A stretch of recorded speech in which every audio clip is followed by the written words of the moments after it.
খেলায় সেরাদের সেরা, অর্থবিত্ত সবার উপরে। ঘুমিয়ে থেকেও ক্রিস্টিয়ানো রোনালদোর আয় কোটি কোটি টাকা। গত এক বছরের প্রতি সেকেন্ডে CR7-এর আয় ছিল 1098 টাকা। প্রতি 1 মিনিটে পর্তুগিজ সুপারস্টার আয় করেছেন 65,000-এরও বেশি টাকা। আর ঘন্টায় সেটা গিয়ে দাঁড়িয়েছে প্রায় 40 লক্ষ টাকায়। মুদ্রার মানের এই জটিল হিসেবে যদি রোনালদো প্রতিদিন 7 ঘন্টা ঘুমিয়েও থাকেন, তাহলেও সেই 7 ঘন্টায় তার ইনকাম ছিল প্রায় 2,80,00,000 টাকা। সবকিছু মিলিয়ে রোনালদোর প্রতিদিনের আয় ছিল প্রায় 9.5 কোটি টাকার মতো। জানলে অবাক হবেন, CR7-এর এই আয়ের ধারে কাছেও নেই বিশ্বের আরেক সেরা ফুটবলার লিওনেল মেসি। যুক্তরাষ্ট্রের বিশ্বখ্যাত অর্থ এবং বাণিজ্য বিষয়ক সাময়িকী ফোর্বস গত অক্টোবরে 2024 সালে সবচেয়ে বেশি আয় করা ফুটবলারের তালিকা প্রকাশ করে। সেই তালিকায় সবাইকে ছাড়িয়ে শীর্ষে আছেন ক্রিস্টিয়ানো রোনালদো। দ্বিতীয় স্থানে থাকা লিওনেল মেসির আয় রোনালদোর অর্ধেক। এরপরে আছে ব্রাজিলিয়ান তারকা নেইমার জুনিয়র। ফোর্বসের তথ্য অনুযায়ী 2024 সালে রেকর্ড $28,50,00,000 আয় করেছেন রোনালদো। বাংলাদেশি মুদ্রায় যা 3,416,39,00,000 টাকার বেশি। রোনালদোর এই আয় আগের বছরের তুলনায় $2,50,00,000 বা 299,68,00,000 টাকা বেশি। এত অর্থ কিন্তু তিনি শুধু ফুটবল মাঠে থেকেই আয় করেননি। মাঠ থেকে রোনালদোর ইনকাম হয়েছে $22 কোটি বা 2,637,21,00,000 টাকা।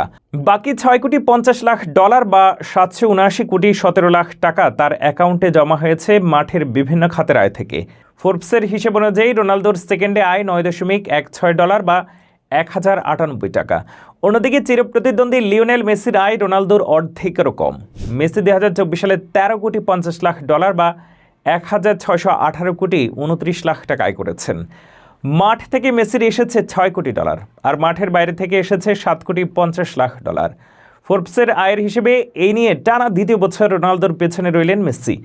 তিনে থাকা নেইমার জুনিয়র পায়ের অস্ত্রোপচার করিয়ে গত এক বছরে মাঠের বাইরে। তবুও গত এক বছরে তার আয় $11 কোটি, বাংলাদেশি মুদ্রায় যা 1,318,60,00,000 টাকা। এর মধ্যে মাঠ থেকে নেইমারের ইনকাম হয়েছে $8 কোটি আর মাঠের বাইরে থেকে এসেছে $3 কোটি। বিস্ময়কর হলেও সত্য, 2024 সালের আয়ের তালিকায় থাকা শীর্ষ 5 ফুটবলারের শুধু একজন খেলেন ইউরোপীয় ক্লাবে। তিনি রিয়াল মাদ্রিদের কিলিয়ান এমবাপ্পে। গত এক বছরে এমবাপ্পের আয় $9 কোটি বা 1,78,086 টাকা। 4-এ থাকা করিম বেনজেমাও এখন আর ইউরোপে নেই। সৌদিতে থেকেই গত এক বছরে করিম বেনজেমার আয় $10,40,00,000। এছাড়া আয়ের দিক থেকে শীর্ষ 10-এর মধ্যে আছেন ইউরোপীয় ক্লাবে খেলা 5 জন ফুটবলার। এমবাপ্পে ছাড়া অন্য 4 জন হলেন ম্যানচেস্টার সিটির 2 তারকা আর্লিং হল্যান্ড ও কেভিন ডি ব্রুইনা এবং রিয়াল মাদ্রিদের ভিনিসিয়াস জুনিয়র আর লিভারপুলের মোহাম্মদ সালাহ। অর্থের ঝনঝনানিতে দিনে দিনে ফুটবলে নতুন মাত্রা যুক্ত হচ্ছে। সেই সাথে ফুটবলারদের ইনকামও বেড়েই চলেছে।